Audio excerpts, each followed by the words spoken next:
എന്തായി ആലോചിക്കണേ? എന്താ ഇത്ര ആലോചിക്കണേന്ന്? എന്തിനാ എന്നെ രക്ഷപ്പെടുത്തിയേ? ഓ, അപ്പൊ ചാകാൻ കണക്കാക്കി തന്നെ ഇറങ്ങിയതാണല്ലേ?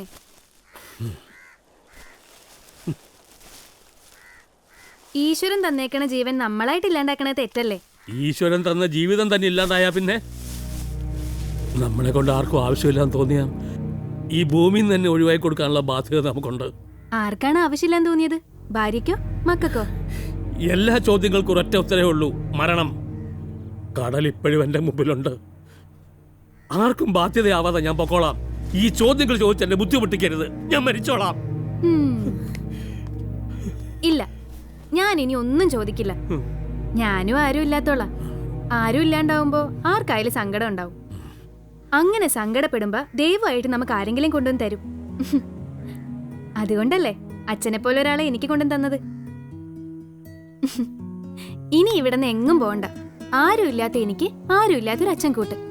ഇനി മരിക്കണോന്നുള്ള വിചാരമൊക്കെ കളഞ്ഞ് നല്ല കുട്ടിയായിട്ട് ഇവിടെ ഇരുന്നോണം. ഇന്ന് കഞ്ഞി മാത്രം കുടിച്ചാൽ മതി എന്നാ ഡോക്ടർ പറഞ്ഞേക്കണത്. ഞാൻ പോയി ഉണ്ടാക്കട്ടെ. പിന്നെ ദേഷ്യപ്പെടരുത്. ആ പേരെങ്കിലും ഒന്ന് പറയാവോ? കുമാരപ്പണിക്കർ, KP എന്ന് വിളിക്കും. KP എങ്ങനെയാ? മീൻ കൂട്ടുവോ? അങ്ങനെ വേണം. അല്ലാതെ അപ്പുറത്തെ സരസ്വതീച്ചെ പോലെ ആവരുത്.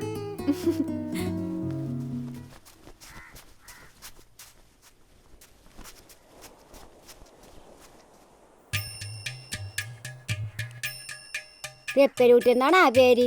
അല്ല, ഔക്കാദർ കുട്ടി. സോറി കേട്ടാ, ആള് മാറിപ്പോയി.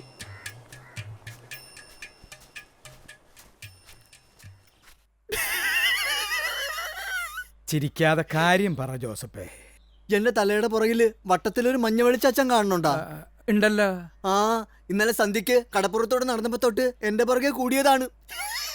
ബാധയാണ് പറഞ്ഞിട്ട് ആരും വിശ്വസിക്കണില്ല അച്ഛാ. ഞാൻ വിശ്വസിച്ചിരിക്കുന്നു. ഞാനിപ്പോ ശരിയാക്കി തരാം കേട്ടാ. ജോസഫ് ഒന്ന് കണ്ണടച്ചേ. ദൂരെ പോ സാത്താനെ എന്ന് കൽപ്പിച്ച കരുണാമയനായ കർത്താവേ, ഇവനിൽ വസിച്ചിരിക്കുന്ന പൈശാചികമായ ബാധകൾ ഒഴിഞ്ഞു പോകണമേ. ദൂരെ പോ സാത്താനെ.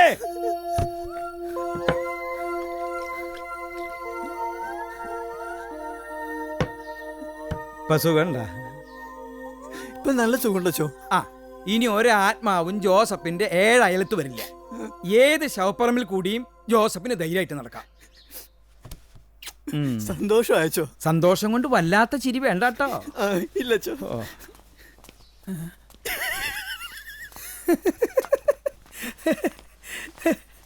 എന്താടോ ഇങ്ങനെ ചിരിക്കണേ? അവിടെ ഒഴിപ്പിച്ച ബാധ ഇവിടെ കേറിയോ?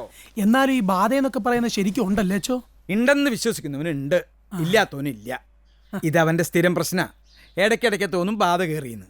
ഒഴിഞ്ഞു എന്ന് ബോധ്യപ്പെട്ടാ പിന്നെ കുറെ നാളത്തേക്ക് പ്രശ്നമില്ല. സൈക്യാട്രിയിൽ ഇതിന് അത് തനിക്ക് പറഞ്ഞാൽ മനസ്സിലാവില്ല. ആ, എന്തപ്പോ ഇയാളെയും കൊണ്ട്? കുറച്ചു ദിവസമായിട്ട് രാത്രിയിൽ ഇവന് പനിയും ജലദോഷവും ഒക്കെയാ. ആഹാ, ഇത് സാരല്ല, നമുക്ക് വഴിയുണ്ടാക്കാം. എന്നാലും നമ്മുടെ താമര ചെയ്ത് വലിയ കാര്യമായിപ്പോയി. സഹജീവികളോട് കരുണയുണ്ടാവുക, അനാഥരെ സഹായിക്കുക. അവൾ ഈ നാട്ടുകാർക്കൊക്കെ ഒരു മാതൃകയാ. അത് ശരിയാ. ദേ, കയ്പുണ്ടെന്ന് വിചാരിച്ചിട്ട് തുപ്പിക്കളയരുത്. കളയോ? ആ, മിടുക്കൻ.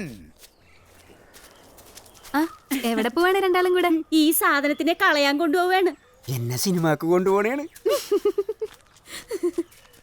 ആ താമരെ നിന്നെ ഇനി വീട് വരെ വരണ്ടല്ല, ചിട്ടിക്കാശിനെ തന്നേരെ.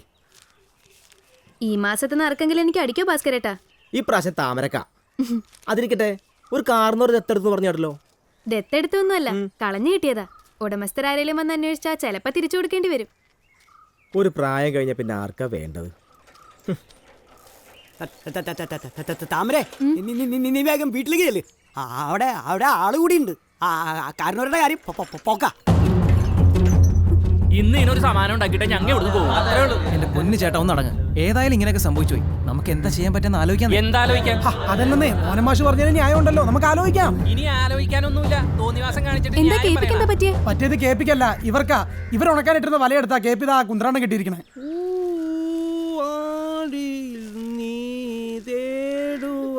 ഈശ്വരാ, മാനസമൈനേ വരൂ. താഴെ ഇറങ്ങിയപ്പോ ഇത് പൊട്ടിയ നടുപടി. എന്ത് പണിയാണ് ഈ കാണിച്ചേ? ഇവർക്ക് മീൻ പിടിക്കാനുള്ള വലമുറിച്ചിട്ടാണ് കളിക്കണത്. ആർക്കും വേണ്ട തറയെ കിടന്ന പഴയ സാധനമാ മോളെ. വേണ്ടാത്തൊന്നുമല്ല, ഉണക്കാനിട്ടിരിക്കുന്നതാ. അതെനിക്കറിയോ. എത്ര രൂപയുടെ സാധനം നശിപ്പിച്ചെന്നറിയോ? താൻ പറയുന്നത് കേട്ടാ തോന്നി ഞാൻ മനഃപൂർവ്വം ചെയ്തതാണെന്ന്. ഇതിന് അവകാശികളുണ്ടോ എന്ന് 2 പ്രാവശ്യം ഞാൻ വിളിച്ചു ചോദിച്ചത്. അപ്പോഴാരെയും കണ്ടില്ലല്ലോ. ഞങ്ങളുടെ ബലം നശിപ്പിച്ചിട്ട് കിടന്ന് ന്യായം പറയണ കിളവനായതുകൊണ്ടാണ് കൈവയ്ക്കാത്തത്. ആരാടാ കളവൻ? ആരാടാ വിളിച്ച കളവൻ? എവിടെ നിന്ന് കിട്ടിയത് ഇതിന്? ഞങ്ങളുടെ ഒരാഴ്ചത്തെ പണിയും കളഞ്ഞിട്ട് ചണകോണ പറയുന്നു. ചടവോടെ പറയുന്നത് തീരെ മര്യാദയില്ലാത്ത കൂട്ടരാ മോളെ ഇത്. വള്ളവും വലയും പരിചയമില്ലാത്തൊരു കിളവൻ അബദ്ധം പറ്റിയെന്ന് വിചാരിച്ച് ഇങ്ങനെയാണോ പെരുമാറുന്നത്? നിങ്ങൾക്ക് ഇപ്പൊ എന്താ വേണ്ടത്? ഇതിന്റെ വില അത്രല്ലേ ഉള്ളൂ. ദയാദി മോതിര. എന്റെ മോതിരം എവിടെ? എന്റെ മോതിരം എവിടെയെന്ന്? കടലിൽ മീൻ പിടിക്കാൻ പോയിട്ടുണ്ടാവും. മോതിരം എവിടെ പോയി? നിങ്ങ വിഷമിക്കണ്ട, എത്ര ചെലവ് വന്നാലും വലയുടെ കേടുപാടുകൾ ഞാൻ തീർത്തു തന്നോളാം. നിന്റെ കേസായതുകൊണ്ട് ഞങ്ങൾ വിടുക. വാടോ വാടാ. ഈ കാരണവരെ കിട്ടിയെടുത്ത് തന്നെ കൊണ്ട് കളയണമെന്നല്ല ചേട്ടാ. ഇന്ന് വല മുറിച്ച സ്ഥിതിക്ക് നാളെ ആരെങ്കിലും തലമുറിക്കൂലെന്ന് എന്താ ഉറപ്പ്? ഈ പാർട്ടി ഏതായിട്ടെന്ന് മനസ്സിലാവുന്നില്ലല്ലോ. തുറന്നൊന്നും പറയുന്നില്ല. വഴിയുണ്ട്. നാടകത്തിന്റെ അടുത്ത രംഗം ആരംഭിക്കുന്നതിന് മുമ്പ് ഈ കാരണവരുടെ യഥാർത്ഥ കഥ നമ്മ അറിഞ്ഞിരിക്കും.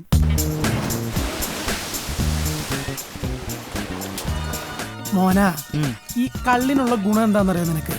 ഒരു ശകല അകത്ത് ചെന്ന് കഴിഞ്ഞാൽ പിന്നെ രഹസ്യങ്ങളൊന്നും അകത്തിരിക്കില്ല, എല്ലാം പുറത്തു വരും. ആ എന്ന് പ്രതീക്ഷിക്കാം. ഏടാ നീ നോക്കൂ, ആ കാർന്നോരെ കൊണ്ട് എല്ലാ കഥയും ഞാൻ പറയിപ്പിച്ചില്ലെങ്കിൽ ആലപ്പി അപ്പച്ചൻ എന്നുള്ള എന്റെ പേര് നിങ്ങൾ മാറ്റിക്കോ. അങ്ങനെ ആ പേര് മാറ്റി ഇനി നല്ല പേരിടണ്ട. അതൊക്കെ വിട്, നമുക്കൊരു ആഘോഷം ഇട്ട് അടിച്ചു പൊളിച്ചടിച്ചല്ലാന്ന്. ഇല്ലിമുളം കാടുകളിലെല്ലാം പാടി വരും തെന്നലേ തെന്നലേ, അല്ലിമലർക്കാവുകളിൽ വള്ളികളിൽ ഉയലാടും തെന്നലേ തെന്നലേ. ആ സാധനം നീക്കി പോയി. ഇത് ഗ്ലാസ് അവിടെ വെക്കേ. ഞാൻ കറി എടുത്തേ. നല്ല അന്തിക്കള്ള ഒരെണ്ണം അടിക്കല്ലേ? എന്താ പേര് പറഞ്ഞേ? അപ്പച്ചൻ. സ്വന്തം മോമരെ പേരല്ലേ വിളിക്കുന്നത് അപ്പച്ചാന്ന്. അപ്പച്ചാ, ഞാൻ ഇതൊന്നും കഴിക്കാറില്ല. അയ്യോ, ഞങ്ങള് കേപ്പിയുടെ ഒരു സന്തോഷത്തിന് കള്ളു കുടിച്ച സന്തോഷം വരുമെന്ന് ആരാ പറഞ്ഞേ? വെറുതെ വയറ് വീർപ്പിക്കാന്നല്ലാണ്ട്. ബ്രാൻഡ് കിട്ടുമോ? അപ്പൊ കഴിക്കല്ലേ? വെറുതെ മനുഷ്യനെ പേടിപ്പിച്ചാണ്. സർക്കാരിന് നികുതി കിട്ടുന്ന കാര്യമല്ലേ? പൗരബോധം കൊണ്ട് വല്ലപ്പോഴും. പൗരബോധം കൂടി കൂടി എന്റെ അച്ഛന്റെ ബോധം ഫുൾ ടൈം പോയി കിടക്കാണ്. ബ്രാൻഡി അടുത്ത തവണയാട്ടെ. തൽക്കാലം കേപ്പി ഇതങ്ങോട്ട് പിടിപ്പിച്ചേ. ശുദ്ധമായ തെങ്ങിൻകള്ള ഒരളവിൽ അകത്ത് എഴുതുന്നത് ശരീരത്തിന് നല്ലതാണ്. വളരെ നല്ലതാ. ചെല്ലോട്ടെ ചെല്ലോട്ടെ.